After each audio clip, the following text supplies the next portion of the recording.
Hello ဒီနေ့ကျမနည်းနည်းလေးပြင်ထားတယ်ပေါ့နော်ကျမယောက်ျားအလောက်စင်းခါနေဆိုကျမဒီလိုလေးပြင်ပြီးမှစောင်းနေတယ်ပေါ့နော်စောင်းတယ်ဆိုတာကလည်းကိုကဟလာပပမနေပဲနဲ့မလဲမပြင်ပဲနဲ့ပေါ့နော်ကိုယောက်ျားအလားကိုဂျုံနေမယ်ဆိုရင်တို့အမမပြေလောက်ဘူးလို့ကျမထင်တယ်ဒါကြောင့်မို့ကျမညနေပိုင်းဆိုရင်ဒီလိုလေးဟလာပပလေးပြင်နေပါတယ်ဒါ FM မပါပါဘူးနော်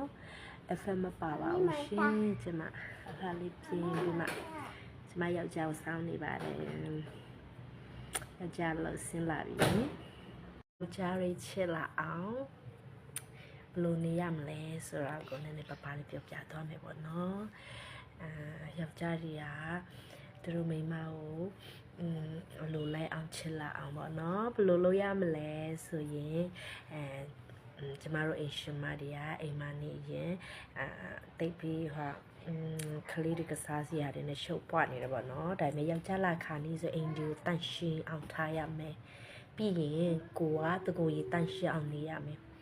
ကျမလိုပေါ့နော်ဟလာလေးပြင်မယ်ကျမခု FM မပါပါဘူးနော်နှုတ်ခမ်းနေရဲဆိုထားတာပါမျက်လုံးလည်းကျမကိုယ်တိုင်ခြေထားတာပေါ့နော်ဒီလိုလေဟလာပပလေးနေပြီးမှယောက်ျားအလားကိုကြိုးနေမယ်ဆိုရင်ကျမတို့ယောက်ျားတွေကမိမမျက်နှာကိုမြင်ရင်သူတို့